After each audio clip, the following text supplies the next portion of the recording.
Let's look into development of polio vaccine, जिसे लिखा है बोनी ई मैरीबरी ओकुनेक ने और लिंडा मॉर्गनस्टेन ने। तो यहाँ पे आपकी बुक में ये दिया हुआ है कि बोनी ई मैरीबरी ओकुनेक ये एक अमेरिकन माइक्रोबायोलॉजिस्ट थे और लिंडा मॉर्गनस्टेन मेरे ख्याल से ये जो आर्टिकल आपके बुक में दिया गया है इसकी एडिटर है।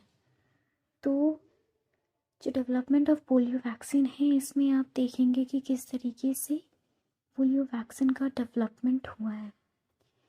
तो हम यूनिट 1 से स्टार्ट करेंगे। सबसे पहले हम वार्म अप देखते हैं।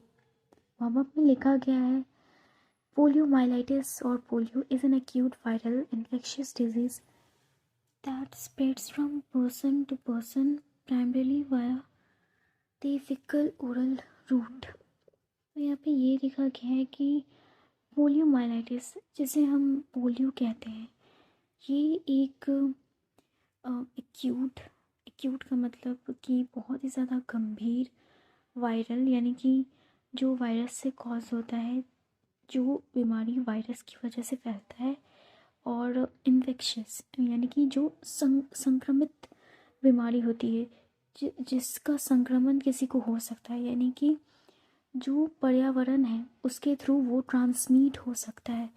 तो पोलियो इसी तरीके की बीमारी है। ये एक एक्यूट वायरल और इन्फेक्शियस डिजीज़ है जो कि कैसे फैलती है, वो एक पर्सन से दूसरे पर्सन में फैल जाती है और मोस्टली ये फीकल ओरल रूट से ही फैलता है।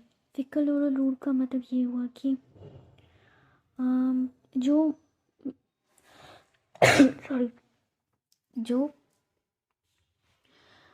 फिकल मटेरियल है उसके थ्रू किसी के माउथ में एंटर कर गया। तो किसी के माउथ में कैसे एंटर कर सकता है?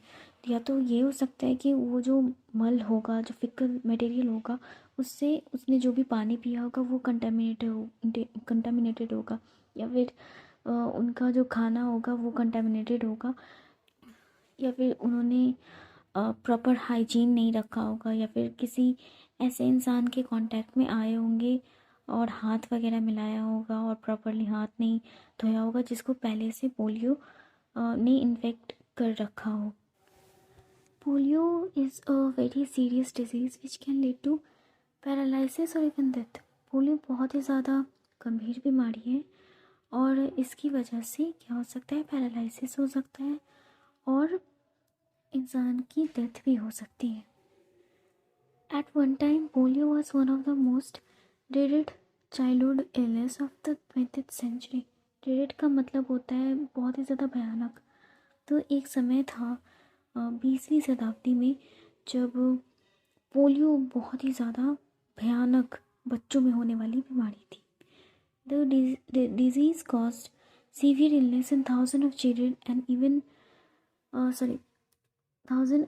thousands of children each year before the vaccine was introduced in 1955। 1955 में जब तक कि पोलियो का जो वैक्सीन है वो इन्वेंट नहीं हुआ, तब तक उससे पहले जो था ना, ये डिजीज़ जो पोलियो थी इसने बहुत सारे बच्चों को बहुत ही गंभीर बीमारियों से ग्रसित कर दिया था। Thanks to the introduction and widespread use of the vaccine, the number of cases has decreased significantly। यहाँ पे ये कहा जा रहा है कि जो वैक्सीन इन्वेंट हुई और उसका जो वाइड स्प्रेड इस्तेमाल हुआ, बहुत ही बड़े पैमाने पर जो इस्तेमाल हुआ, तो उसकी वजह से क्या हुआ कि ये जो केसेस आते थे पोलियो के वो बहुत ही ज़्यादा, काफ़ी ज़्यादा कम हो गए। Franklin D Roosevelt, the 32nd president of United states, was a victim of polio. यहाँ पे FDR यानी कि जो फ्रैंकलिन डी रूजवेल्ट थे, जो 32nd प्रेसिडेंट ऑफ USA हैं, उनको FDR नाम से ज़्यादा लोग जानते हैं। उनका पूरा नाम फ्रैंकलिन डी रूजवेल्ट है, तो शॉर्ट फॉर्म में FDR बोलते हैं। तो जो फ्रैंकलिन डी रूजवेल्ट थे उन्हें भी पोलियो से वो भी संक्रमित थे, उन्हें भी पोलियो हो गई थी। Read the following unit of the text and note how FDR का यहाँ पे मतलब Franklin D Roosevelt contacted polio. अब आप इस टेक्स्ट में देखोगे कि आखिरकार फ्रैंकलिन डी रूजवेल्ट को पोलियो हुआ कैसे था।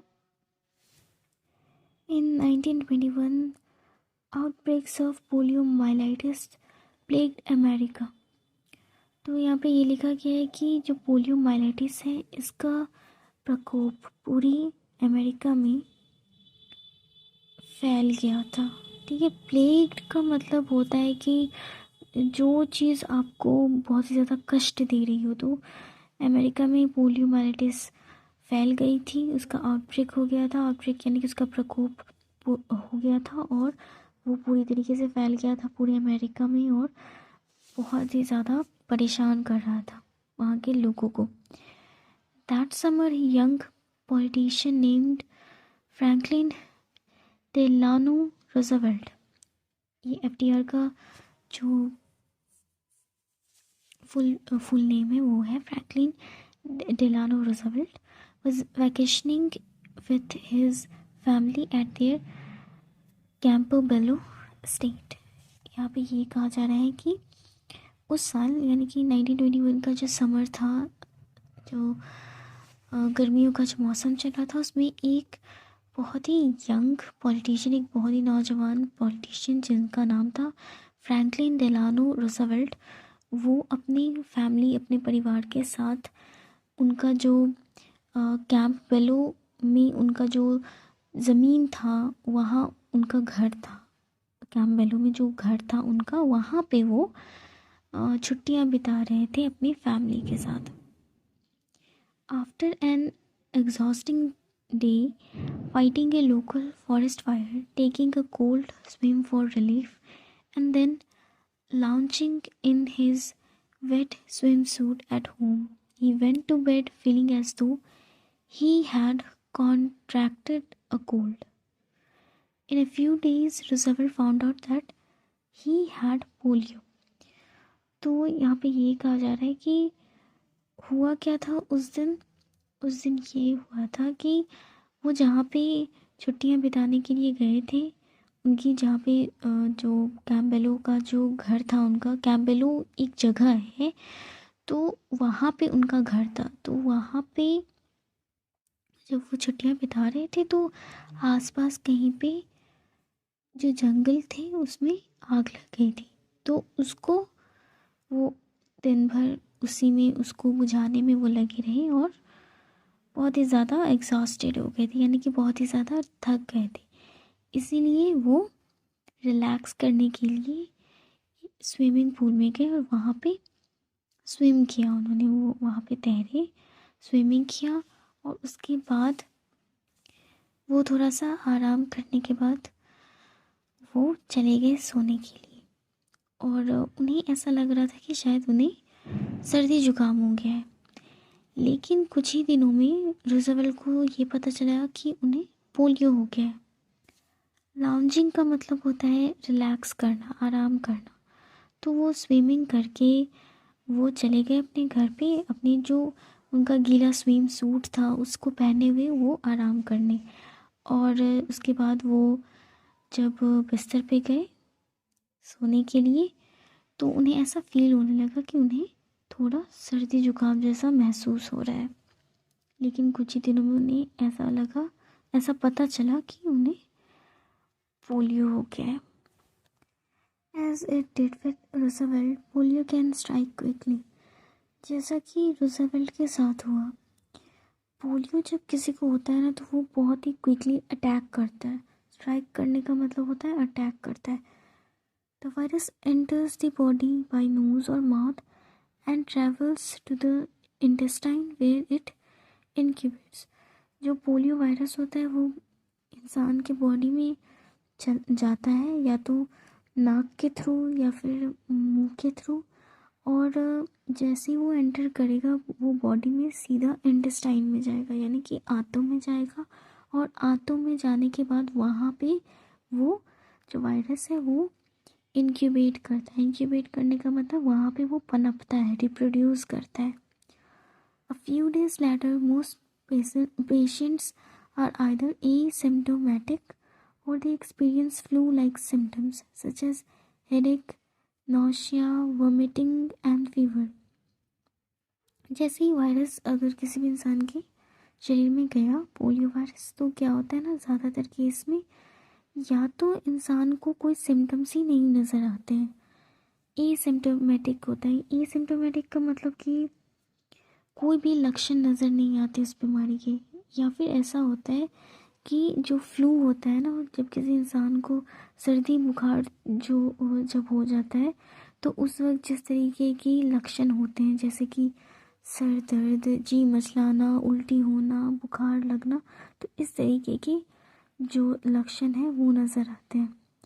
वेदर दे आर सिम्टोमेटिक और not, people at this stage can pass the disease on to others। तो यहाँ पे ये कहा जा रहा है कि एक बार अगर इंसान के अंदर वायरस एंटर कर गया, या तो वो सिम्टम्स शो करे या ना शो करे, लक्षण शो करे या ना करे, उससे कोई फ़र्क नहीं पड़ता। लेकिन इस स्टेज में क्या होता है कि वो इंसान किसी दूसरे इंसान को जो पोलियो का जो डिज़ीज़ है वो पास कर सकता है, किसी और को इन्फेक्ट कर सकता है, चाहे वो सिम्टम्स शो कर रहा हो या ना कर रहा हो। Polio can be spread through contact with infected feces or through infected droplets traveling through the air in food or in water। ये कहा जा रहा है कि जैसे कि पहले ही बताया गया है कि पोलियो फिकल ओरल रूट से पास होता है, या तो जो इन्फेक्टेड मल होगा, फिकल मटेरियल होगा, उसके कांटेक्ट में इंसान आ जाता है तो उसकी वजह से पोलियो हो जाता है। या फिर जो इन्फेक्टेड ड्रॉपलेट्स होते हैं, यानी कि जो इन्फेक्टेड क्या बोलते हैं, जो ड्रॉपलेट्स होते हैं यानी कि जो बूंदें होती हैं, जैसे कि अगर कोई इन्फेक्टेड इंसान उसने छींका खांसा तो उसके नाक से या फिर मुंह से जो ड्रॉपलेट्स निकलेंगे तो उसके थ्रू वो एयर में ट्रैवल करेगा और किसी और इंसान को इन्फेक्ट कर देगा। या फिर वो अगर किसी फूड के ऊपर गिरा वो ड्रॉपलेट, या फिर वाटर में चला गया और किसी और इंसान ने उसको पी लिया, खा लिया, तो उसके थ्रू वो फैल जाएगा किसी और को। The virus next enters the bloodstream and the patient makes antibodies against it। अब क्या हुआ, अब यहाँ पे ये बताया गया था ना कि जो वायरस है आपके शरीर में दाखिल होता है और आपके इंटेस्टाइन में जाता है। इंटेस्टाइन में जाने के बाद वहाँ वो पनपता है, फैल और रिप्रोड्यूस करता है। और एक बार जब ये वायरस रिप्रोड्यूस करना शुरू कर देगा तो ये आपके ब्लड स्ट्रीम में यानी कि आपके खून के बहाव में चला जाएगा। खून के बहाव में जाने के बाद क्या होता है, जिसे भी ये वायरस ने इन्फेक्ट किया है तो हमारा जो शरीर होगा वो एंटीबॉडीज़ बनाना शुरू कर देगा। एंटीबॉडीज़ क्या होता है ना कि जैसे हमारे शरीर में कोई भी अनचाही चीज़ अगर चली जाती है तो हमारा शरीर क्या करता है ना, जैसे कि जर्म्स चला गया, तो जर्म्स अगर गया हमारे शरीर में तो हमारी जो हमारे ब्लड स्ट्रीम जो है उसमें एंटीबॉडीज़ बनने लगते हैं। यानी कि वो जो फॉरेन मटेरियल हमारे शरीर में गया उसके अगेंस्ट में हमारा शरीर एंटीबॉडीज़ बनाता है ताकि उसको मार सके। वो जो फॉरेन मटेरियल जो बाहर से हमारे अंदर दाखिल हुआ उसको मार सके। तो इस केस में भी यही होता है कि जब वायरस हमारे ब्लड स्ट्रीम में चला जाता है तो हमारा बॉडी भी जो है एंटीबॉडीज़ उसके अगेंस्ट में बनाने लगता है। In most cases this stops the progression of the virus. Life long immunity against the disease is acquired. यहाँ पे ये कहा जा रहा है कि जब पोलियो वायरस किसी इंसान को इन्फेक्ट करता है तो मोस्ट ऑफ द केसेस में क्या होता है ना कि ज़्यादातर केसेस में जब एंटीबॉडीज़ हमारे शरीर में बनने लगती है तो इस वायरस का जो और भी ज़्यादा फैलाव जो है ना वो रुक जाता है, वायरस और ज़्यादा नहीं फैलता है और हमारे शरीर में इम्यूनिटी पैदा हो जाती है। इम्यूनिटी पैदा हो जाती है यानी कि हमारी रोग प्रतिरोधक क्षमता जो है ना उस वायरस, वो जो पोलियो वायरस है उसके प्रति बन जाती है। इसका मतलब क्या है कि अगर दोबारा से वो वायरस अगर हमें अटैक करेगा, सेम वायरस अगर अटैक करेगा तो हमारा शरीर उसको मार देगा, ठीक है, उसको तेज़ी से मार देगा। तो ज़्यादातर लोगों के में क्या होता है ना कि जो एंटीबॉडीज़ है ना वो हमारे शरीर में डेवलप हो जाती है और उस वायरस को ख़त्म कर देती है और उसको और भी ज़्यादा बढ़ने नहीं देती है। 10% of the infected people develop symptoms. और जो इन्फेक्टेड लोग हैं जितने भी होते हैं ना पोलियो वायरस के, तो 10% केस में क्या होता है ना कि जो इन्फेक्टेड पर्सन है ना वो कुछ सिम्टम्स शो करने लगते हैं, अलग अलग तरह के सिम्टम्स उनमें शो होने लगते हैं, लक्षण होने लगते हैं कि हाँ वायरस इनको अटैक किया है, ऐसा दिखने लगता है। And 1% develop the paralytic form of polio. और 1% के केस में क्या होता है ना, 1% जो इन्फेक्टेड पर्सन होंगे पोलियो वायरस से, उनमें क्या होता है ना कि पोलियो जो है ना उनको पैरालिसिस कॉज कर देता है, पैरालिटिक फॉर्म ऑफ पोलियो उन्हें हो जाता है। ऐसा 1% ही केस में होता है, लेकिन ज़्यादातर केस में क्या होता है कि वो ठीक हो जाते हैं, ठीक है। Roosevelt was one of the unlucky ones. Roosevelt जो थे ना उन लोगों में से थे जो अभाग्यशाली थे, यानी कि रूज़वेल्ट को जो 1% फॉर्म ऑफ जो पोलियो होता है लोगों को, 1% जो लोगों को हो जाता है ना वो पोलियो वही हुआ था, यानी उनको पैरालिटिक फॉर्म ऑफ पोलियो हुआ था। हिज लेग्स वे लेफ्ट परमानेंटली पैरालाइज्ड। उनका जो पैर था वो हमेशा के लिए पैरालाइज हो चुका था। In cases such as his the virus reaches the brain and spinal cord where it multiplies and destroy the nerve tissues. जैसा कि रूज़वेल्ट के केस में हुआ ना, ये जो वायरस हुआ, ये वायरस किया क्या, पैरालाइटिक फॉर्म में क्या होता है ना कि ये वायरस या तो हमारे दिमाग में या फिर स्पाइनल कॉर्ड में एंटर करता है और वहाँ पे ये मल्टीप्लाई होता है और जो नर्व सेल्स होते हैं, जो नर्व टिश्यू होते हैं ना उसको ख़त्म कर देता है, उसको डिस्ट्रॉय कर देता है, जिसकी वजह से पैरालिसिस हो जाता है इंसान को। At this point the disease becomes spinal और bulbar, involving the last 4 or 5 cranial nerves depending on which nerves are affected। अच्छा, तो अगर इस फॉर्म में जब ये डिजीज़ कॉज करता है ना तो या तो ये स्पाइनल होता है या फिर बल्बर होता है। स्पाइनल मतलब कि जो स्पाइनल कॉर्ड होते हैं, जो रीढ़ है, रीढ़ में जो हमारे नर्व्स होते हैं उसको या तो ये डिस्ट्रॉय कर देगा या फिर हमारा जो ब्रेन है, तो हमारे ब्रेन के पीछे में, हमारा जो दिमाग है उसके पीछे में एक रीजन होता है जिसको कहते हैं बल्बर। अगर वहाँ के जो नर्व्स होगा उसको अगर डिस्ट्रॉय करेगा तो वो बल्बर फॉर्म में होगा। जो क्रेनियल नर्व्स का मतलब तो आप समझते होंगे ना, क्रेनियल मतलब कि आपका जो ब्रेन है, आपका जो स्कल है ना, तो आपके ब्रेन में जितने भी नर्व्स हैं उसके बारे में बात हो रही है। तो बल्बर फॉर्म में क्या होता है ना कि आपके जो सर के पीछे जो बल्बर रीजन है, तो वहाँ पे जो आखिरी के 4-5 जो क्रेनियल नर्व्स होते हैं ना, तो उसको ये जो वायरस है वो अफेक्ट करता है बल्बर फॉर्म में। और स्पाइनल फॉर्म में आपके जो रिब्स होते हैं, रीढ़ होती है, वहाँ पे जो नर्व्स होते हैं उसको वो अफेक्ट करता है। तो आगे लिखा गया है both forms are characterize by muscle pain, stiff neck and back and possible paralysis. The spinal form affects the limbs, the bulbar form affects the lungs so that patients can not breathe. यहाँ पे ये लिखा गया है कि जो दोनों तरह के जो जो फॉर्म जो होते हैं, ये दोनों तरह के जो paralytic form of polio virus की जो इन्फेक्शन है, इसमें क्या होता है ना कि दोनों में ही आपके जो मसल्स हैं, आपकी मांसपेशियाँ हैं, उसमें दर्द होगा। आपके जो गर्दन है और आपका जो पीठ है वो पूरी तरीके से अकड़ जाएगा, स्टिफ हो जाएगा और पॉसिबिलिटी ये भी है कि पैरालिसिस भी हो जाए। जो स्पाइनल फॉर्म ऑफ जो इस वायरस का है, स्पाइनल फॉर्म ऑफ पोलियो जो है, उसमें क्या होता है ना कि पोलियो आपके स्पाइनल कॉर्ड को अफेक्ट करता है, स्पाइनल नर्व्स होते हैं उसको डिस्ट्रॉय कर देता है।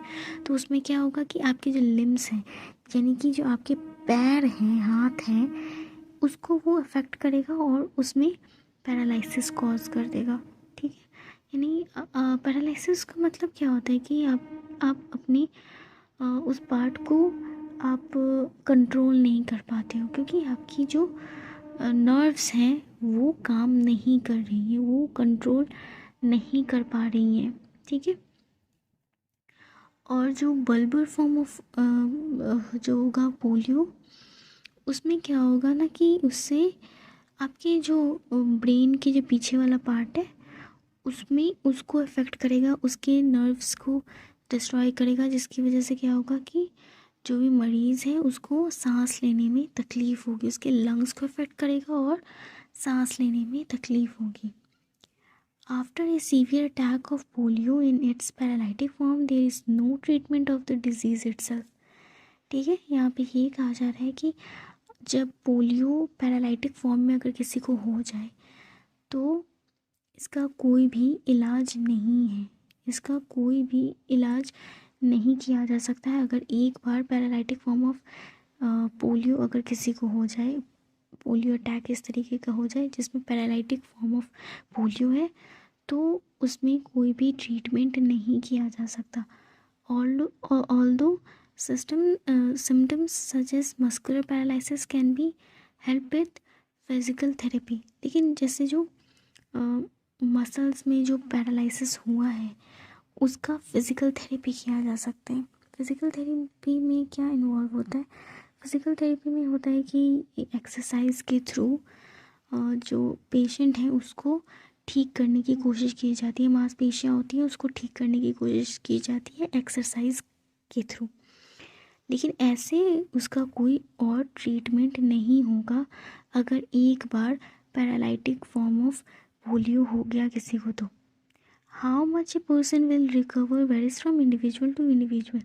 एक इंसान कितना रिकवर कर सकता है इससे, ये हर इंसान पर डिपेंड करता है कि वो हर हर क्योंकि हर किसी का बॉडी अलग अलग होता है, तो इस वजह से कि कौन कितना रिकवर कर सकता है वो हर इंसान में अलग अलग होता है।